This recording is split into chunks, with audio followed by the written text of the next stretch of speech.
The smell hit Detective Marcus Webb first, that unmistakable mixture of bourbon, vomit, and something else, something metallic that made his stomach turn. The emergency room at St. Mary's Hospital in Omaha was packed this Friday night in November 1971, but the cops had cordoned off Trauma Bay 3, where the old vagrant lay dying. "Another John Doe," the uniform officer said, barely looking up from his notepad. "Found him in an alley behind Murphy's bar. Looks like he mouthed off to the wrong guys, 3 teenagers according to witnesses. Beat him pretty good for his bottle of rot-gut whiskey. Doubt he'll make it through the night." Marcus stepped closer to the gurney. The man was maybe 60, maybe 70, hard to tell, under all that dirt and blood. Gray beard matted with dried blood, clothes that looked like they hadn't been changed in months. His breathing was shallow, rattling. Classic homeless veteran, Marcus thought. The city was full of them since Vietnam started. Broken men who came back from one war or another and never quite found their way home. "Any ID?" Marcus asked, though he already knew the answer. "Nothing. No wallet, no tags, nothing. Just this." The officer held up a small worn photograph in a plastic evidence bag. Found it clutched in his hand. Wouldn't let go even when the paramedics were working on him. Marcus took the bag, held it up to the harsh fluorescent light. The photo was old, black and white, creased so many times the faces were barely visible. A group of soldiers, maybe 8 or 9 of them, standing in front of what looked like a tank. One of them had drawn a circle around his own face in faded blue ink. "Probably his old unit," the officer said. "From Korea, maybe. A lot of these guys are Korea vets." Marcus was about to hand the photo back when something caught his eye. In the background of the photo, barely visible, was a sign. He squinted, trying to make out the letters through the creases and age. It wasn't English, it was German. And below it, scratched into the photo's margin in tiny letters, Remagen, March 7th, 1945. Remagen. The name stirred something in Marcus's memory. His own father had been in World War II, had talked about Remagen. Something about a bridge, the last bridge across the Rhine, the bridge that opened the door to the heart of Germany. "I want to talk to him," Marcus said suddenly. "Waste of time, detective. Doc says he's got massive internal bleeding, broken ribs, punctured lung.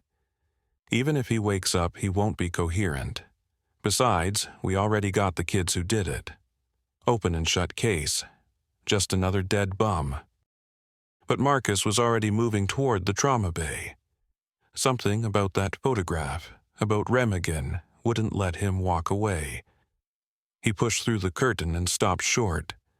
Up close, even through the blood and bruising, he could see the old man's face more clearly. There was something about the bone structure, the set of the jaw, that spoke of strength long since eroded by time and alcohol. The man's eyes fluttered open. They were pale blue, almost gray, and for a moment they seemed to focus on Marcus with startling clarity. "The bridge," the old man whispered, his voice barely audible over the beeping machines. "Did we hold the bridge?" Marcus leaned closer. "What bridge? Remagen? The bridge at Remagen?" The old man's hand shot out with surprising strength, gripping Marcus's wrist. Tell them Johnny Kowalski held the bridge. Tell them."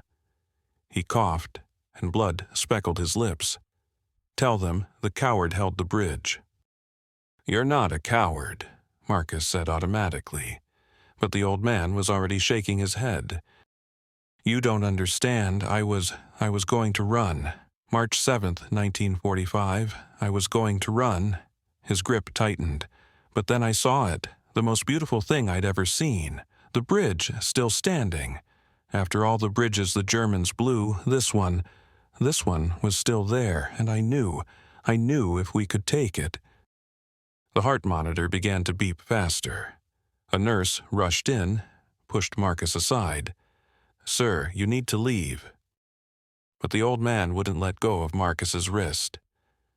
"Find Captain Morrison. Tell him Johnny Kowalski wasn't a coward after all. Tell him about the machine gun nest.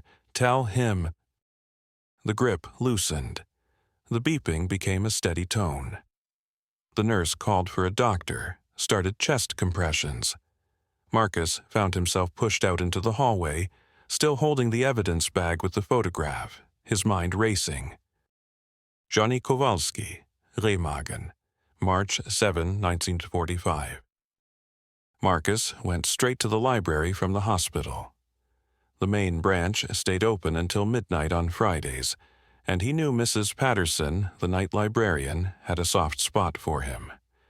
She helped him find the World War II section, specifically the books about the Rhine campaign. It took him 3 hours of reading before he found it. The Bridge at Remagen by Ken Heckler. He flipped through the pages until he found March 7, 1945. The Ludendorff Bridge at Remagen, the last standing bridge across the Rhine River.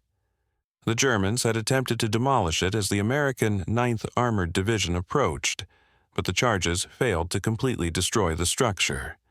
The Americans had rushed the bridge, taking it intact, creating the first bridgehead across the Rhine. It was, according to the book, one of the most significant tactical victories of the European campaign. It shortened the war by weeks, maybe months. The first Americans across the bridge had faced withering machine gun fire from the towers on the far side. The book listed some names, but there was no Johnny Kowalski. Marcus kept reading.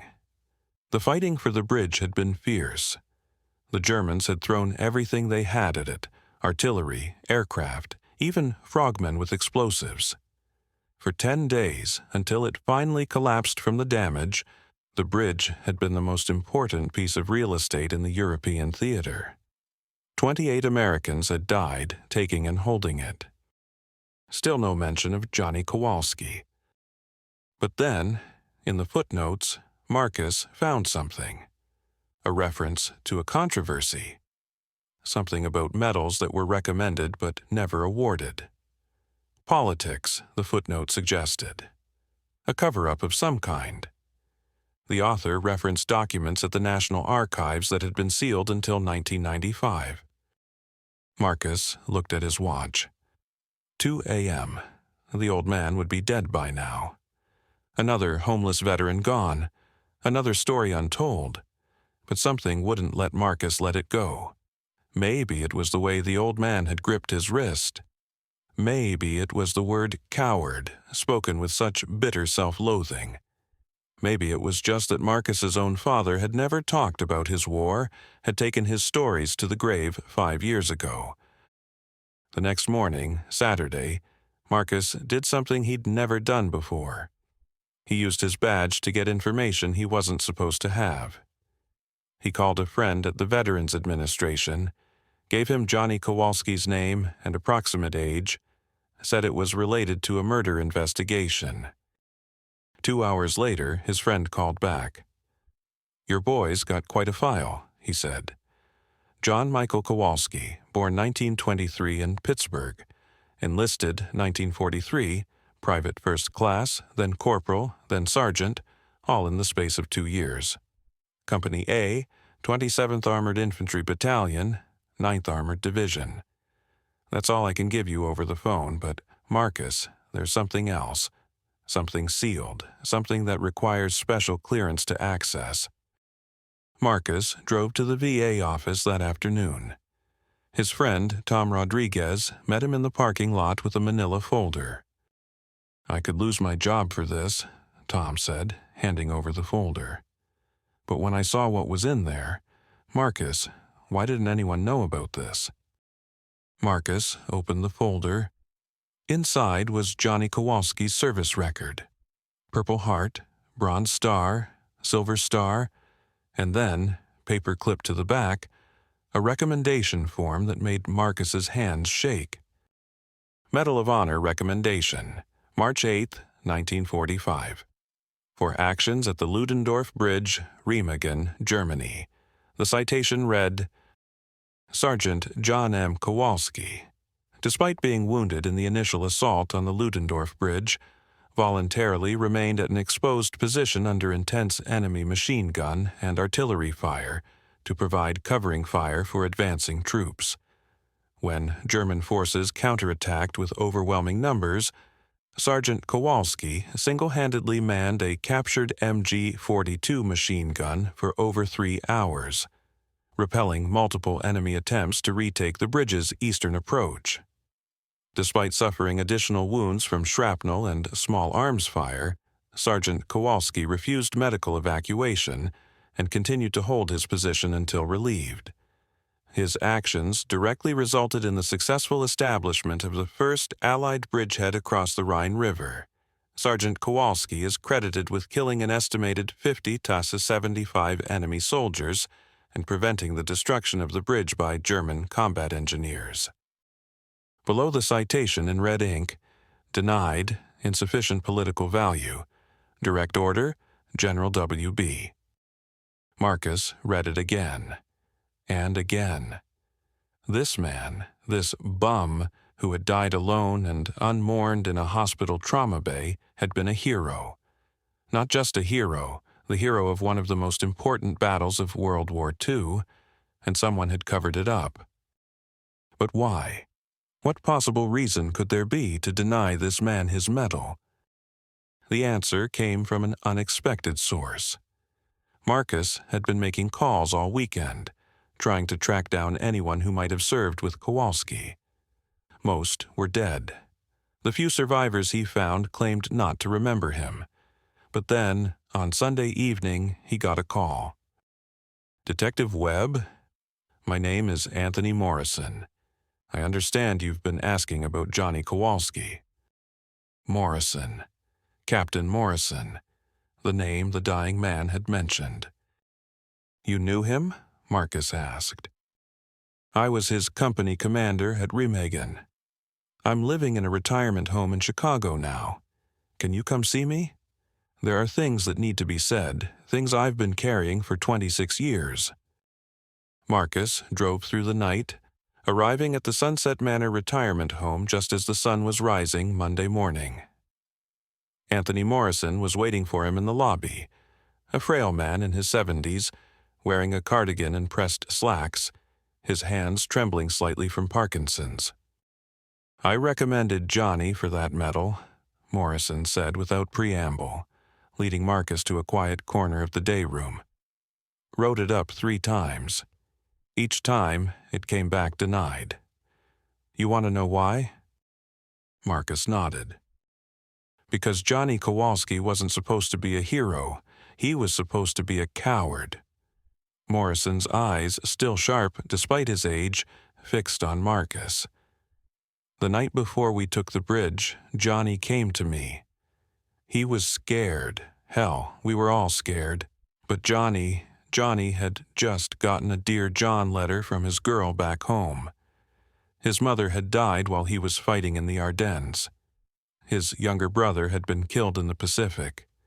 Johnny had nothing left to fight for, and he told me he was done. Said he was going to shoot himself in the foot, get sent home. Morrison paused, pulled out a handkerchief, dabbed at his eyes. I should have had him arrested, should have reported him. But I liked Johnny. He'd been a good soldier for 2 years. So I told him to sleep on it. Told him we'd talk in the morning. Only there was no time to talk in the morning because that's when we saw the bridge. Still standing, Marcus said, remembering the old man's words.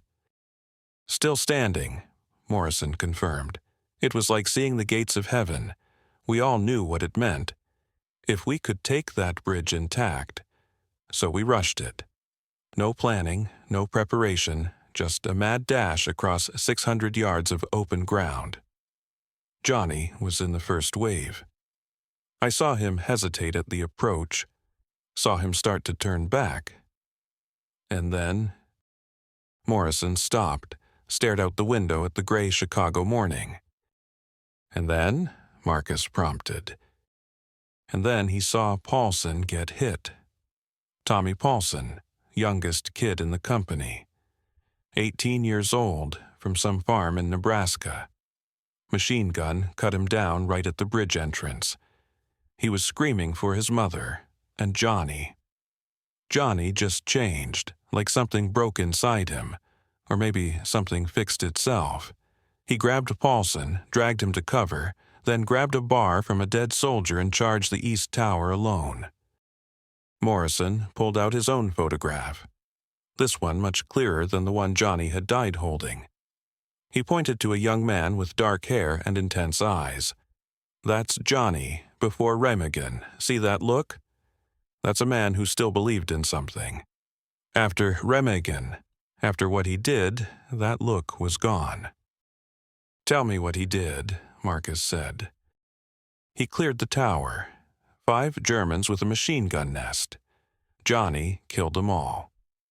Then, when we started across the bridge and the Germans counterattacked from the eastern side, Johnny found an abandoned German machine gun and held them off. For 3 hours, Detective.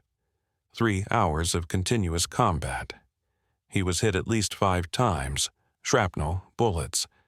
His left arm was useless by the end, but he kept firing. Kept the Germans from retaking the eastern approach until we could get enough men across to hold it. So why was the medal denied? Morrison's face darkened. Politics, pure and simple politics. See, while Johnny was holding that position, he wasn't just killing German soldiers. There was a mistake. A group of American POWs being forced across by the Germans as human shields. In the confusion, in the smoke and chaos, Johnny cut them down along with the Germans. 12 American boys, prisoners since the Bulge, killed by friendly fire. Marcus felt his stomach drop. Jesus. Johnny didn't know, couldn't have known. In that kind of fight, you don't have time to check uniforms. You see movement, you fire. But afterward, when the brass found out, General WB, that's General William Bradford, decided it would be bad for morale if the story got out, so they classified everything. Johnny's heroism, the dead POWs, all of it, sealed for 50 years. And Johnny? They gave him a choice. Take a medical discharge, keep his mouth shut, and go home with his lesser medals, or face a court-martial for killing American soldiers. Johnny took the discharge. But Detective, it broke him. The man who came off that bridge wasn't the same man who charged across it. He knew he'd saved the bridge, probably shortened the war, saved thousands of lives. But he also knew he'd killed 12 American boys who'd already suffered God knows what in German prison camps. Morrison reached into his cardigan pocket, pulled out an envelope. I've been carrying this for 26 years. Johnny sent it to me in 1950, never opened it. Couldn't bring myself to, but now that he's dead, maybe you should read it. Marcus opened the yellowed envelope carefully. Inside was a single sheet of paper, Johnny's handwriting still clear despite the years. Captain Morrison, by the time you read this, I'll probably be dead. I've tried to live with what I did at Remagen, tried to find some peace, but it's no use. Every night I see their faces, not the Germans, but those American boys. I see them trying to wave, trying to shout that they're Americans, and I see myself cutting them down anyway. You know what the funny thing is? I was ready to be a coward that morning, ready to run. But when I saw that bridge, when I saw Tommy Paulson fall, something in me said this was bigger than my pain, bigger than my fear. So I became a hero instead of a coward. And in becoming a hero, I became a killer of Americans. I've been drunk every day since 1947, lost every job I've tried to hold, lost my family, married a good woman but couldn't stop seeing those boys' faces every time I looked at her. She left in '49, took our daughter, can't blame her. I'm writing this from a flophouse in Denver. Tomorrow, I'm going to try to get clean again. Probably won't work, but I keep trying. Maybe that's my penance. To keep living, keep remembering, keep suffering. The heroes are the ones who died clean over there. Those of us who came back with blood on our hands, we're the ghosts. But Captain, I need you to know, I'd do it again. God help me. Knowing everything, I'd do it again. Because that bridge saved more lives than those 12 boys. That bridge ended the war faster. That bridge was worth it. I just wish I could make myself believe that at 3 a.m. when their faces come visiting. Tell my daughter, if you ever meet her, that her father held the bridge. Don't tell her the rest. Johnny Kowalski. Marcus set the letter down carefully. Morrison was crying openly now, not bothering to wipe the tears. He didn't have to die alone, Morrison said. We could have helped him. Should have helped him. He did die alone, Marcus said quietly, in an alley in Omaha. 3 teenagers beat him to death for a bottle of whiskey. Morrison closed his eyes. Dear God. They sat in silence for a long moment. Then Marcus asked, The 12 POWs, do we know their names? Morrison nodded. I looked them up years ago, couldn't help myself. He pulled out another piece of paper, a list of names. These are the families. Most of them never knew how their boys really died. Official record says they were killed when the Germans blew the bridge. Another lie to protect the truth. Marcus looked at the list. 12 names. 12 families who never knew. And then one name jumped out at him. Thomas Webb. His hands started to shake. Webb. His father's name had been Thomas. But no, that was impossible. His father had come home from the war. His father had lived until 1966. But his father had an older brother who died in the war. Uncle Tommy, who his father never talked about. Killed in Germany, March 1945, his grandmother had once said after too much wine at Christmas. The family hero. This Thomas Webb, Marcus said, his voice barely steady. From Illinois? Morrison checked his notes. Yes, Carbondale, Illinois. Captured during the Battle of the Bulge. Died March 7, 1945, at Remagen. Marcus stood up abruptly, walked to the window. His uncle. Johnny Kowalski had killed his uncle. The hero had killed the family hero. And now that same man had died in an alley, and Marcus was the one investigating it. Detective, Morrison said, are you all right? Marcus turned back. Thomas Webb was my uncle. Morrison's face went white. Oh my God, I'm so sorry, I didn't know. No, Marcus said. No, it's right somehow. That I should be the one to find out. That Johnny should die in my city, that I should be the one to hear his story. He picked up Johnny's letter again. He was right, you know. The bridge was worth it. My father used to say that Uncle Tommy would have gladly died to help end that war. He didn't know how right he was. Marcus spent the next week investigating. Not the teenagers who killed Johnny, that case was already closed, but Johnny's life after the war. He found traces of him everywhere once he knew where to look. The construction job in Pittsburgh he'd held for 6 months in 1946 before the drinking got him fired. The wife, Margaret, who'd tried so hard to save him. The daughter, Susan, now living in San Diego, who hadn't seen her father since she was 3 years old. He called Susan on a Thursday evening. She was 42 now, a teacher, married with 3 kids of her own. Your father died last week, Marcus said, after explaining who he was. I know, she said quietly. I've been checking death records for 20 years. Always knew it would end like that. He was a hero, Marcus said, at a place called Remagen. He saved a bridge that helped end the war. I know that too, Susan said. Mom told me. She also told me it destroyed him, that he came back broken and never found a way to put himself back together. Marcus hesitated, then said, "Would you like to know the whole story, the real story? After all these years, I don't know. Will it change anything? Will it bring him back? Will it give me a father who could have raised me?"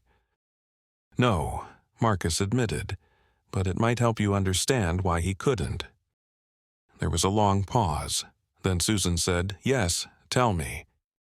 So Marcus told her about the bridge, about the machine gun nest, about the 3 hours of holding off counterattacks, about the 12 American POWs, about the cover-up, about the Medal of Honor that was denied, about a man who'd planned to be a coward and became a hero instead, and how that heroism had destroyed him.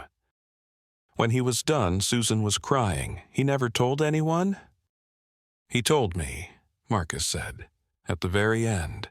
He wanted someone to know that Johnny Kowalski held the bridge." "What about the medal? Can't something be done now?" Marcus had been thinking about that all week. The records are sealed until 1995. That's 24 years from now. But I'm going to make sure that when they're unsealed, someone knows to look. Someone knows to fight for your father's recognition. 24 years, Susan said softly. I'll be 66. Maybe my children will see their grandfather get his medal. There's something else, Marcus said. Your father's letter to Captain Morrison. He wanted you to know that he held the bridge. Just that, nothing else. But you've told me everything else. Because I think you deserve to know. Because I think the truth, even the ugly truth, is better than the silence. My own father never talked about the war, died keeping his secrets. I wish he'd trusted me with them. Susan was quiet for a moment. Then she said, Detective Webb, thank you for caring about a dead homeless man, for finding out his story, for telling me. After he hung up, Marcus sat in his small apartment, looking at the photograph of Johnny Kowalski and his squad. Young men about to go to war. Some would die clean, as Johnny had written. Others would come home carrying weights that would eventually crush them. He thought about the 3 teenagers sitting in jail, awaiting trial for beating an old bum to death. They had no idea they'd killed a hero. No idea they'd killed a man who'd changed history. To them, he was just another worthless drunk, another piece of human garbage cluttering up their city. But Marcus knew better now. He knew that Johnny Kowalski had held the bridge, had shortened the war, had saved lives even as he took them, had carried the weight of 12 American boys' deaths for 26 years, drowning it in alcohol, letting it drive away everyone he loved but never putting it down. The next day, Marcus did something else he'd never done before. He went to the jail and asked to see the 3 teenagers. They were tough kids, all attitude and swagger, but they agreed to see him out of curiosity. The man you killed, Marcus said without preamble. His name was Johnny Kowalski. He was a war hero. March 7th, 1945, he single-handedly held off a German counterattack at the bridge at Remagen, allowing American forces to establish their first bridgehead across the Rhine River. He killed between 50 and 75 enemy soldiers and was wounded 5 times. His actions shortened World War II by an estimated 2 to 3 months, saving tens of thousands of lives. The teenagers looked at each other confused. One of them, the leader, a kid named Derek, sneered. So what? He was still just a drunk bum when we found him. Yes, Marcus agreed. He was. Because being a hero doesn't protect you from being human, from making mistakes, from carrying guilt, from falling apart. Johnny Kowalski came home from that war broken, and nobody helped put him back together. He self-medicated with alcohol, lost his family, lost his home, ended up on the streets, and you beat him to death for a bottle of whiskey that probably cost $3. We didn't know, one of the other kids said quietly. No, you didn't, Marcus said. And that's the point. You saw a worthless bum. You didn't see a man who'd held a bridge against impossible odds. You didn't see a father who'd lost his daughter. You didn't see a soldier who'd watched his friends die. You saw someone you thought didn't matter, someone whose life was worth less than a bottle of cheap whiskey. Derek was trying to maintain his tough expression, but something in his eyes had changed. Why are you telling us this? Because you're going to prison. Probably for 5 to 10 years. And every day you're in there, I want you to remember that you killed a hero.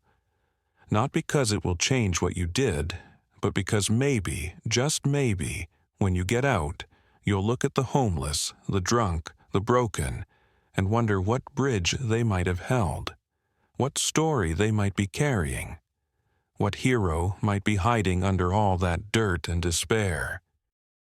He turned to leave, then stopped. Oh, and one more thing. Johnny Kowalski had a grandson. He's 17, same age as you. He's just learning now what his grandfather did in the war. Imagine how he feels, knowing his grandfather survived the Germans only to be beaten to death by 3 American teenagers who thought they were tough. Marcus left them there, sitting in silence. He didn't know if his words would change anything. Probably not. But he had to try. For Johnny, for all the Johnny Kowalskis out there holding their bridges alone, fighting their wars long after the armistice was signed. A month later, Marcus stood in a cemetery in Omaha, watching as Johnny Kowalski was buried with military honors. It wasn't Arlington, and there were only a handful of people there, Susan and her family, Captain Morrison, who'd flown in from Chicago despite his failing health, a representative from the VFW, and Marcus himself. But the honor guard was crisp, the flag was folded properly, and the bugler played taps without a single wrong note. Susan accepted the flag, held it to her chest. Her teenage son, named John after the grandfather he'd never met, stood straight and tall beside her. After the service, Captain Morrison pulled Marcus aside. "I'm 94 years old," he said. "I won't live to see those records unsealed, but you will. When 1995 comes, you make sure they give Johnny his medal. You make sure the world knows what he did." "I will," Marcus promised. Morrison nodded, then looked at the fresh grave. "You know what the real tragedy is? Not that Johnny died alone in that alley. The real tragedy is that he lived alone with his secret for 26 years. If we'd just told the truth from the beginning, if we'd admitted that war is messy and heroes sometimes make terrible mistakes, maybe Johnny could have forgiven himself. Maybe those 12 boys' families could have understood. Maybe—" He trailed off, shaking his head. As the small funeral party dispersed, Marcus remained by the grave. He thought about his Uncle Tommy, killed by friendly fire at Remagen. He thought about Johnny Kowalski, who'd fired the shots that killed him. He thought about the bridge, still standing in his mind's eye, a symbol of possibility and tragedy combined. "You held the bridge, Johnny," he said quietly to the fresh earth. "You held the goddamn bridge." 24 years later, in 1995, when the Remagen records were finally unsealed, Detective Marcus Webb, now retired, was the first person to read them. He immediately began a campaign to have Johnny Kowalski's Medal of Honor recommendation reconsidered. It took 3 more years of fighting bureaucracy, of letters to congressmen, of testimony from historians who now understood the crucial importance of the Remagen Bridge. On March 7, 1998, exactly 53 years after the battle, President Bill Clinton posthumously awarded the Medal of Honor to Sergeant John Michael Kowalski. Susan accepted it on her father's behalf. She was 69 years old, a retired teacher, grandmother to 6. In her acceptance speech, she said, "My father once wrote that the heroes were the ones who died clean over there, and that those who came back with blood on their hands were ghosts. But I disagree. The heroes were the ones who carried the unbearable weight of what they'd done and kept living anyway. The heroes were the ones who held their bridges, external and internal, even when it destroyed them. My father held the bridge at Remagen for 3 hours in 1945, but he held the bridge of his guilt and shame for 26 years after that. Both acts took courage I can barely imagine." The medal now sits in the National World War II Museum in New Orleans, alongside Johnny's photograph and his story, the full story, including the 12 American POWs.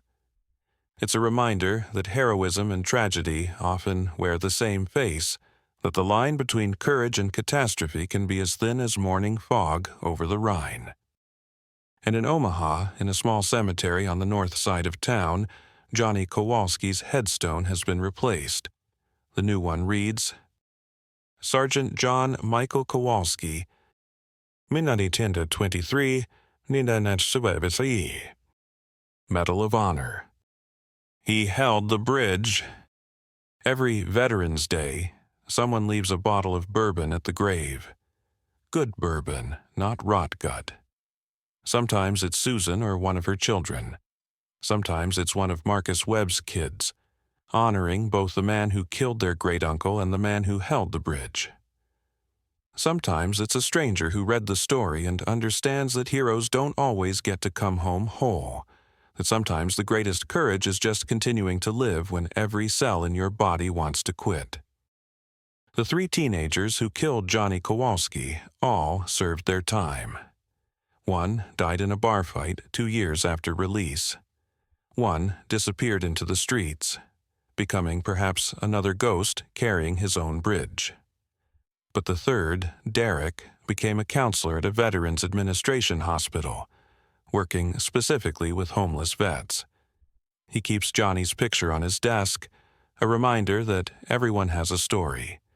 Everyone held a bridge somewhere. Everyone deserves to be seen as more than their worst moment or their lowest point.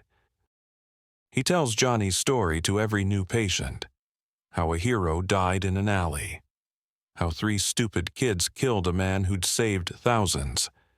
How you never know who you're looking at when you see a broken human being on the street. Some of the vets listen, some don't. But Derek keeps telling the story, because it's his bridge to hold now, his weight to carry. And somewhere, in whatever comes after this life, maybe Johnny Kowalski finally knows peace. Finally understands that the 12 boys he killed would have died anyway when the Germans blew the bridge, that his finger on the trigger gave their deaths meaning by keeping the bridge open, by shortening the war, by bringing their brothers home sooner. Or maybe not.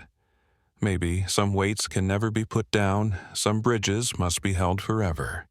But at least now, people know. People remember. Johnny Kowalski held the bridge. He held the bridge.